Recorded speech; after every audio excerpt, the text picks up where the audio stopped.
الله أكبر الله أكبر. Salma Ummu Rafi'. Salma ini jemaah dirahmati Allah, seorang budak perempuan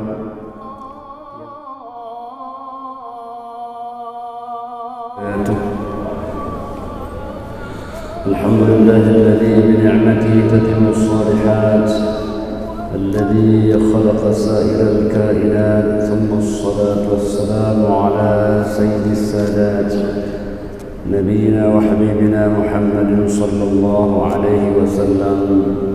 اللهم لا علم لنا إلا ما علمتنا، اللهم علمنا ما ينفعنا وانفعنا بما علمتنا، إنك أنت العزيز الحكيم.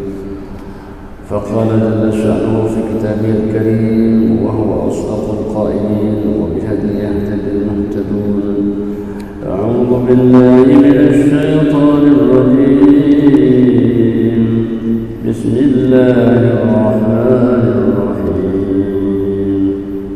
لقد كان لكم في رسول الله أسوة حسنة لمن كان يرجو الله واليوم الآخر وذكر الله كثيرا. صدق الله العظيم.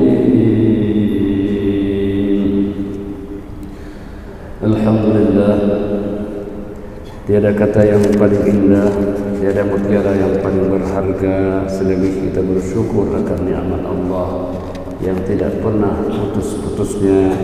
Wa in ta'uddu ni'matallahi la tuhsuha. Nikmat kesehatan dan nikmat kesempatan Allah berikan umur yang panjang kita bertobat kepadanya. Salawat beriring salam sama-sama kita sampaikan kepada junjungan alam baginda Rasulullah sallallahu alaihi wasallam, sayyidil awwalin wal akhirin, imamil muttaqin. Walau tak pernah berjumpa dalam dunia, semoga dapat bersua di yaumul mahsyar kelak nanti. Nabi yang selalu sayang dan rindu kepada umatnya, semoga juga kita rindu dan sayang kepada baginda. Jemaah dirahmati Allah Subhanahu wa taala, salah satu tanda kerinduan itu adalah kita menyebut dan berselawat kepadanya. Kita menceritakan tentang sahabat-sahabatnya, orang yang mendampingi dalam hidupnya dalam membawa risalah kenabian, mulai dari pintu Mekah hingga pintu Madinah, hingga tutup usia beliau menghadap Allah Subhanahu wa taala. Sahabat-sahabat yang hadir bersama beliau tidak hanya laki-laki tapi juga ada perempuan, tidak hanya orang merdeka tapi juga ada budak sahaya. Salah satunya adalah Salma Ummu Rafi'. Salma ini jemaah dirahmati Allah, seorang budak perempuan yang suaminya adalah Abu Rafi' yang diberikan hadiah oleh Hamzah kepada baginda Rasulullah sallallahu alaihi wasallam. Beliau dibebaskan, dimerdekakan, tapi beliau bersama istrinya tetap kepingin menjadi pelayan bagi baginda Rasulullah sallallahu alaihi wasallam. Itulah kelebihan-kelebihan Ummu Rafi' dengan Abu Rafi'. Banyak kisah sejarah yang mengitari kehidupan keduanya. Jemaah dirahmati Allah Subhanahu wa taala, di antara kisah yang menarik bahwa Abu Rafi' ini dan Ummu Rafi' kehidupannya yang amat sangat harmonis ketika keduanya sedang memeluk agama Islam. Hamba Allah yang dimuliakan oleh Allah Subhanahu wa taala. Pada suatu hari Sayyidah Aisyah radhiyallahu anha berkata, "Ja'at Salma Ummu Rafi'." Datanglah Salma, atau kunyahnya adalah Ummu Rafi', imra'at Abi Rafi', tentu beliau istrinya Abu Rafi'. Maula Rasulullah sallallahu alaihi wasallam tasta'dihi ala Abi Rafi'. Beliau mengeluh tentang Abu Rafi'. Abu Rafi' ini, kata Ummu Rafi', sering menyakitinya. Ya, wa qala innahu yadribuni, wahai Rasulullah, itu Abu Rafi memukul saya. Ini menunjukkan betapa dekatnya Rasulullah dengan para sahabatnya. Sering berkisah, sering menyampaikan hal yang kecil-kecil, senang menyampaikan kepada baginda Rasulullah sallallahu alaihi wasallam, dan Rasul memberikan waktu kepada sahabat-sahabatnya untuk menyampaikan apapun dalam kehidupan keluarganya, kehidupan anak istrinya.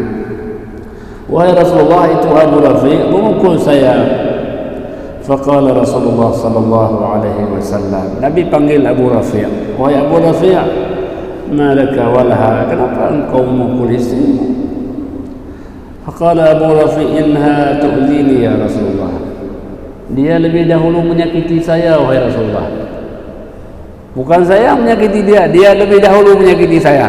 Nah, ini seolah-olah satu ucapan dia. Bagaimana? Kemudian qalat ma adaitihi bi syai'.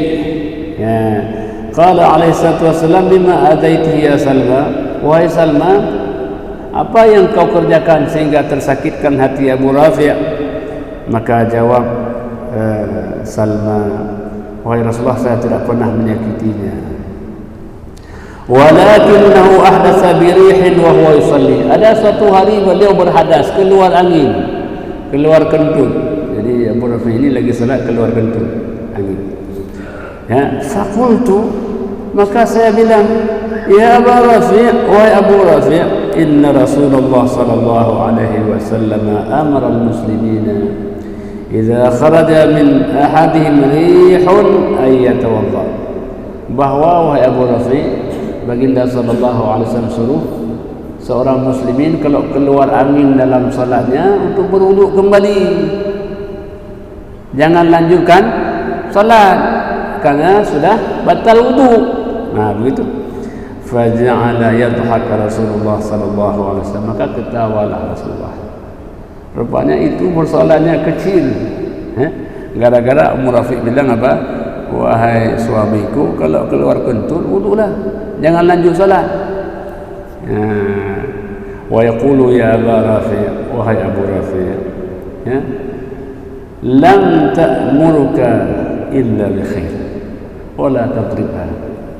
Istrimu itu pun sebenarnya menyuruhmu itu kebaikan, sesuatu yang baik, jangan kau pukul dia. Maka ketawalah. Jadi jemaah rahmatullah, ini poin ini menunjukkan bahwa pertama Rasulullah dengan Abu Rafi, Ummu Rafi dekat.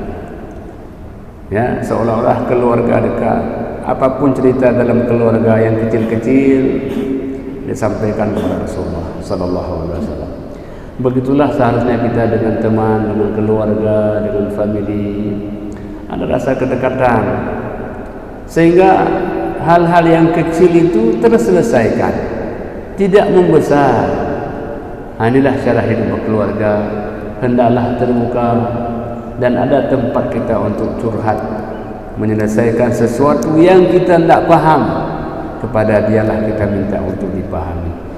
Jamaah rahmati Allah Subhanahu wa taala, indahnya kehidupan yang dicontohkan oleh baginda Rasulullah sallallahu alaihi wasallam. Jadi ini semoga poin ini menjadi bahagian yang dapat kita contohkan dalam kehidupan kita. Jamaah rahmati Allah, mukaddimahnya adalah siapa Salma Ummu Rafiq ini al-Jalilah al-Muhajirah, seorang wanita yang mulia, orang yang muhajirah, yang hijrah ke Madinah, namanya Salma Ummu Rafiq. Siapa Salma itu? Minal muslimin as-sabiqin, orang yang awal-awal memeluk agama Islam. Aslamat di Makkah, beliau sudah masuk Islam sejak masa periode Makkah. Ketika orang masih mempertanyakan keislaman, ketika orang ragu kepada baginda sallallahu alaihi wasallam, beliau sudah yakin duluan kepada baginda sallallahu alaihi wasallam. Walaupun budak adanya, tapi imannya lebih dahulu masuk ke dalam hatinya. Inilah Salma Ummu Rafi'. Lalu apa keistimewaan yang kedua? Beliau hijrah meninggalkan Makkah dengan segala harta bendanya menuju ke kota Madinah. Hijrah ini satu bentuk wujud keimanan. meninggalkan kota Mekah menuju kota Madinah, karena itu adalah perintah Allah Subhanahu wa taala. Yang ketiga, wa bai'atu ala al-Islam, berjanji untuk ikut kepada baginda sallallahu alaihi wasallam, yang beliau disebut al-mubaya'ataini, orang yang menyatakan janji 2 kali kepada baginda sallallahu alaihi wasallam. Jadi ini kelebihan yang luar biasa. Yang keempat adalah beliau adalah orang yang diberikan amanah oleh Rasulullah sallallahu alaihi wasallam untuk memanage wakaf kaum muslimin, orang yang terpercaya. Nah, orang kalau diberikan uang, harta benda, dia dapat manage dengan baik, sungguh itu cobaan yang mampu dia jalankan dengan baik. Maka jemaah dirahmati Allah Subhanahu wa taala, salah satu di antara ujian kepada seorang kaum muslimin, kepada umat Nabi Muhammad sallallahu alaihi wasallam adalah ujian tentang harta. Dalam Al-Quran, bila kita buka ayat-ayat tentang harta itu, Allah jelaskan dengan panjang lebar. Dalam hutang piutang, Allah jelaskan 1 halaman. Ya ayyuhalladzina amanu idza tadayantum bidainin ila ajalin musamman faktubuh. 1 halaman hutang piutang. Ketika menjelaskan tentang harta warisan, 2 halaman. Lirrijali nasibun mimma tarakal walidani wal aqrabun walinnisa'i nasibun mimma tarakal walidani wal aqrabun mimma qalla minhu aw kathur nasiban mafruḍa. Bagi laki-laki ada bahagiannya, bagi perempuan ada bahagiannya. Ada jumlah yang sedikit, ada jumlah yang banyak. Ketentuan-ketentuan Allah Subhanahu wa taala. Jadi apabila orang sudah sukses amanah dalam hartanya, sungguh merupakan satu ujian yang mendapatkan nilai yang bagus dalam kehidupannya. Jadi itulah Salman Ummu Rafiq. Jemaah rahmati Allah Subhanahu wa taala. Maka itu kehebatan yang keempat. Yang kelima adalah jemaah rahmati Allah, beliau senang karena beliau apabila melihat Nabi sallallahu alaihi wasallam luka apapun, beliau diperintahkan untuk memberikan obat. Jadi kata beliau, ma yakunu bi Rasulullah sallallahu alaihi wasallam qurhatun illa amarani an adha 'alaiha al-hanna. Kata beliau, kalau Nabi SAW ada luka, maka saya diperintahkan untuk menaruh di atas luka itu al-hanna, daun pacar. Saya diperintahkan untuk menaruh daun pacar itu. Wa dzalika 'ilajun li takhfifi rutubatiha. Itu adalah obat untuk meringankan sakitnya. Jadi ketika Nabi suruh demikian, maka beliau senang, bahagia, karena ketika Nabi menyuruhnya adalah bentuk pengabdian yang luar biasa. Karena jemaah dirahmati Allah, sehebat-hebat kita hari ini tidak akan bisa melampaui sahabat Nabi. Apa yang tidak bisa kita lampaui? Salah satunya adalah mereka dapat melihat dan berinteraksi dengan baginda Rasulullah sallallahu alaihi wasallam. Mereka bisa melihat wajah Nabi langsung. Mereka bisa melihat bagaimana tidur Nabi. Itulah kelebihan yang tidak digapai oleh siapapun setelahnya. Maka itulah sebabnya Nabi mengatakan ashab afdal al-quruni qarni. Qurun yang paling baik adalah masa. Summa yalunahu, kemudian berikutnya dan berikutnya, karena mereka bisa langsung berinteraksi dengan baginda Rasulullah sallallahu alaihi wasallam. Jemaah dirahmati Allah Subhanahu wa taala. Kemudian apa lagi kehebatan Salman? Kehebatan Salman, jemaah dirahmati Allah, adalah beliau orang yang sangat penuh perhatian kepada baginda Rasulullah sallallahu alaihi wasallam dan perhatian kepada keluarga baginda Rasulullah sallallahu alaihi wasallam. Maka itulah sebabnya teman rahmati Allah, dalam keseharian beliau kadang datang menjumpai Sayyidah Khadijah, ingin saja ketemu saja, ada sesuatu yang dapat dibantu, senang beliau. Jadi salah satu orang yang baik apa? Orang yang ingin memberikan pengabdian kepada orang lain. Ya, bahasanya adalah what can I do for you? Apa yang dapat saya bantu anda? Bukan what can you do for me? Jadi orang yang baik selalu menawarkan apa yang dapat saya bantu anda. Inilah Salma datang kepada Sayyidah Khadijah. Lalu zaman rahmatullah beliau datang kepada Sayyidah Fatimah Az-Zahra, menemui Fatimah ananda baginda Rasulullah sallallahu alaihi wasallam. Kemudian beliau datang lagi menemui Maryah adalah Ummul Mukminin yang ketika melahirkan ananda Ibrahim alaihi salam, beliaulah sebagai bidannya dan menyampaikan informasi kepada Rasulullah, wahai Rasulullah, bahawa Ibrahim sudah lahir, senanglah baginda Rasulullah sallallahu alaihi wasallam. Jemaah rahmati Allah Subhanahu wa taala, maka Salma dalam pandangan baginda sallallahu alaihi wasallam sosok manusia yang mulia, yang agung, yang besar dalam sejarah keislaman. Kemudian yang keenam, jemaah rahmati Allah, bahawa Salma adalah sebab masuknya Islam Hamzah bin Abdul Muttalib. Beliau belum masuk Islam waktu itu. Kemudian ketika suatu hari Salma duduk, lewatlah Hamzah. Ketika lewat Hamzah itu, maka datanglah Salma Ummu Rafi' mengatakan, wahai Hamzah, tahukah kamu apa yang diperbuat oleh Abu Jahal kepada keponakanmu? Dia mencaci itu Rasulullah, dia menghina itu keponakanmu. Marahlah Hamzah. Lalu dia langsung mendatangi Abu Lahab. Jemaah rahmati Allah Subhanahu wa taala, ketika sampai kepada Abu Lahab, dia pukul itu Abu Lahab, mengatakan, saya sudah ikuti agama anak keponakan saya. Memang kenapa? Sudahlah. Padahal beliau belum masuk Islam, tapi karena beliau begitu sayang kepada keponakannya, begitu sayang kepada baginda Rasulullah sallallahu alaihi wasallam, Abu Jahal pun kemudian diam, tidak menjawab apapun.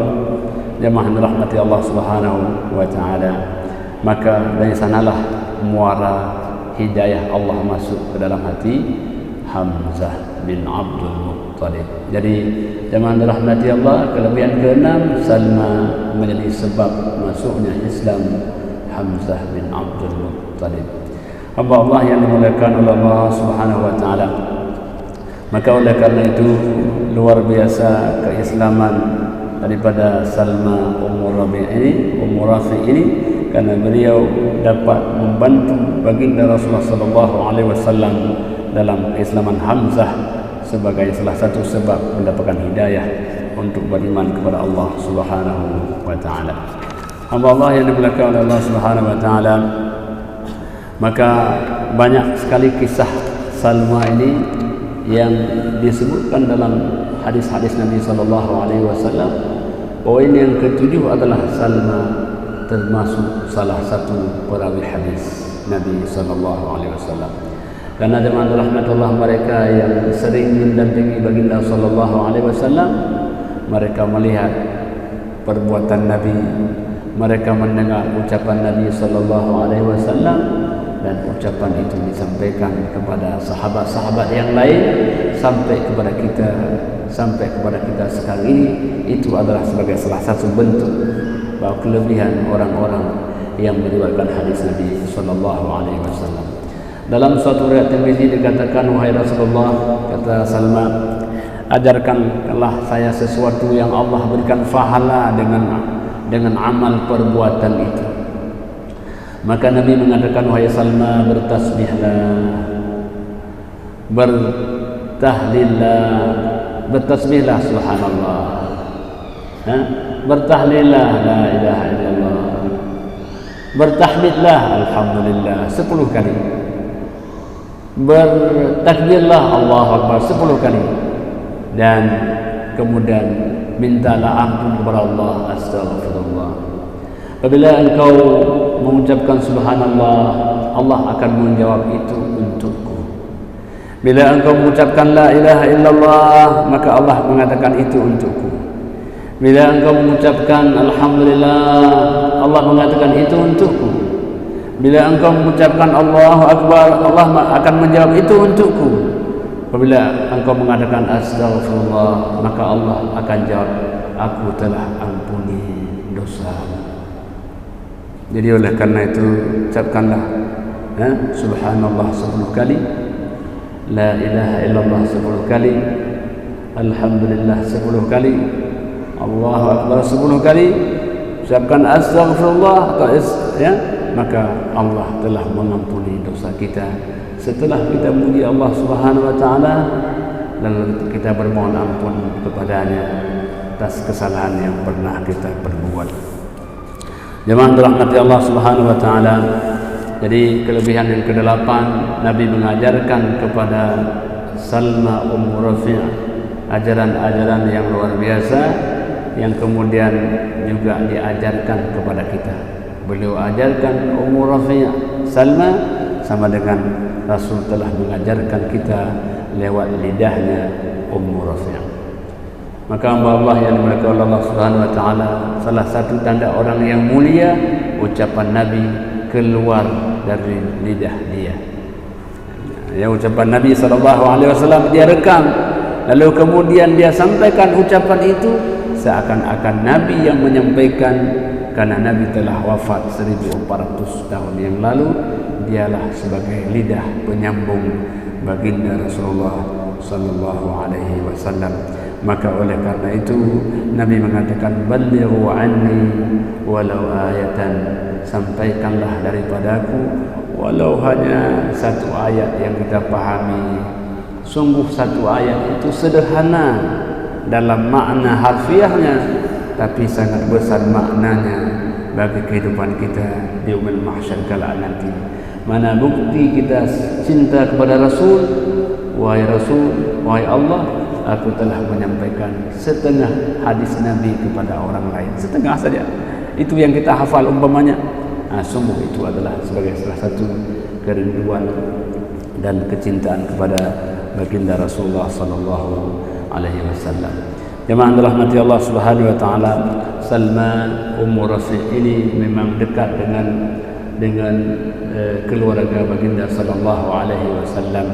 Maka tatkala Fatimah, tentu Fatimah wafat setelah wafatnya baginda Rasulullah sallallahu alaihi wasallam. 6 bulan setelah wafat Rasulullah, wafatlah Fatimah. Kemudian Sayyidah Fatimah mengatakan, mandikanlah saya. Itu masih beliau belum wafat, dimandikanlah oleh Rafi'. Kemudian ditaruhkanlah beliau di tengah ruangan. Kemudian dihadapkanlah beliau ke arah kiblat. Siapa yang mengerjakan itu? Salma Rafi'. Di penghujung kehidupan Salma, di penghujung kehidupan Sayyidah Fatimah mengisyaratkan kepada Salma Rafi', inilah detik-detik terakhir beliau akan meninggalkan alam yang fana menuju alam yang baka. Jadi salah satu orang yang dekat dengan beliau adalah Salma Rafi'. Jadi beliau dekat dengan Rasulullah dan beliau dekat dengan keluarga baginda Rasulullah sallallahu alaihi wasallam. Maka seorang Salma memang seorang maula, seorang budak awalnya, tapi menjadi orang yang mulia di hadapan Allah Subhanahu wa taala. Maka oleh karena itu jemaah dirahmati Allah, innallaha la yanzuru ila suwarikum wala ila ajsamikum walakin yanzuru ila qulubikum wa amalikum. Allah tidak melihat pada penampilan kita, tak pula pada kecantikan kita, ketampanan kita, tapi Allah melihat kepada hati dan perbuatan kita. Jadi oleh karena itulah persembahan yang terbaik oleh Salma Rafi'.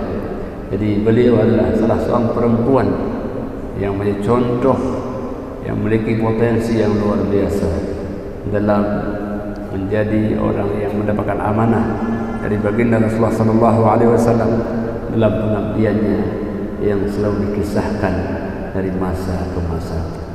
Semoga jemaah dirahmati Allah kita dapat ambil teladan dari Rafi' ini, dan semoga pula anak-anak kita pula dapat menjadi seperti Rafi' atau Salma dalam meniti dan menata hidupnya sesuai dengan bimbingan dan sunnah Rasulullah sallallahu alaihi wasallam. Hamba Allah, demikianlah kisah Rafi' Salma maulatul Rasulullah sallallahu alaihi wasallam. Semoga menjadi teladan dalam kehidupan dan memberikan pencerahan dalam menata hidup dan kehidupan kita. Demikian sedikit apa yang dapat kami sampaikan. Hanya kepada Allah kita akan kembali. Hadanallahu wa iyyakum ajma'in. Wassalamualaikum warahmatullahi wabarakatuh.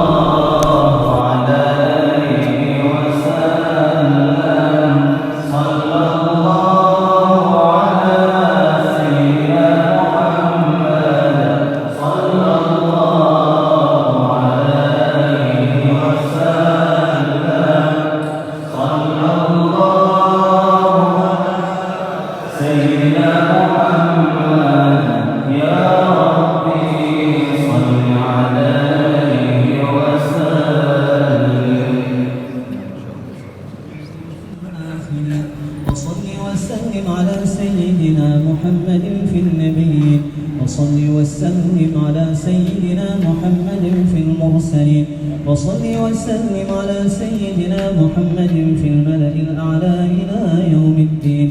وصل وسلم على سيدنا محمد وعلى آله وصحبه أجمعين. ولقد أشروا لنعت من أوصافه تحيي القلوب تهيج الأشجانا. والله قد أثنى عليه فما يساوي القول منا أو يكون ثنانا. لكن حبا في السرائر قد دعا لمديح صفوة ربنا وحدانا. وإذ امتزجنا بالمودة ها هنا نرفع أيدي فخرنا ورجانا. للواحد الأحد العلي إلهنا متوسلين بمن إليه دعانا. مختاره وحبيبه وصفيه زين الوجود به الإله حبانا. يا ربنا يا ربنا يا ربنا بالمصطفى اقبلنا أجب دعوانا. أنت لنا يا ذخرنا في هذه الدنيا وفي أخرانا. أصلح لنا الأحوال واغفر ذنبنا ولا تؤاخذ رب إن أخطانا. واسلك بنا في نهج طه المصطفى ثبت على قدم الحبيب خطانا. أرنا بفضل منك طلعة أحمد في بهجة عين الرضا ترانا. واربط به في كل حال حبلنا وحبال من ودى ومن والانا.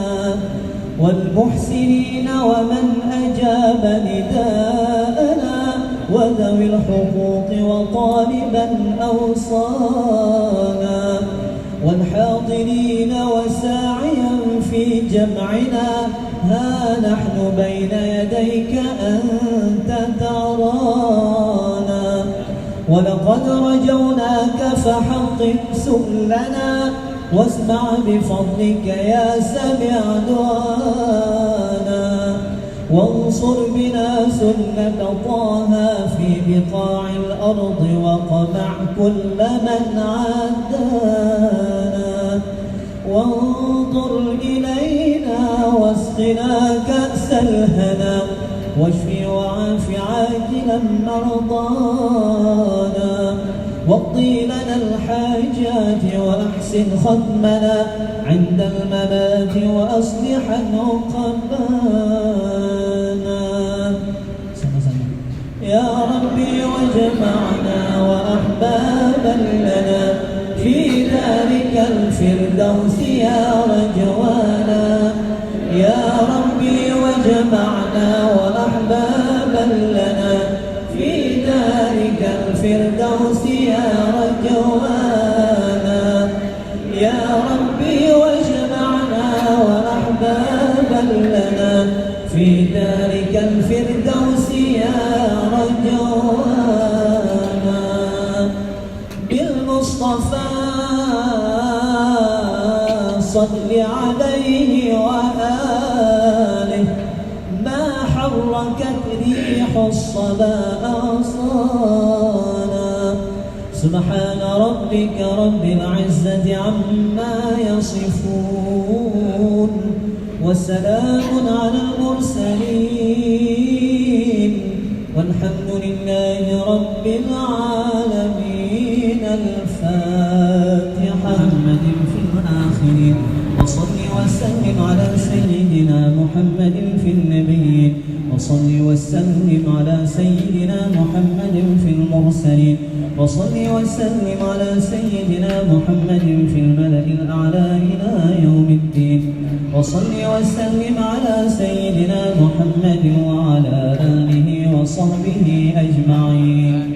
ولقد أشروا لنعت من أوصافه تحيي القلوب تهيج الأشجانا والله قد أثنى عليه فما يساوي القول منا أو يكون ثنانا لكن حبه في السرائر قد دعا لمديح صفوة ربنا وحدانا وإذ امتزجنا بالمودة ها هنا نرفع أيدي فخرنا ورجانا للواحد الأحد العلي إلهنا متوسلين بمن إليه دعانا مختاره وحبيبه وصفيه سيد الوجود به الإله حبانا يا ربنا يا ربنا يا ربنا بالمصطفى اقبلنا أجب دعوانا أنت لنا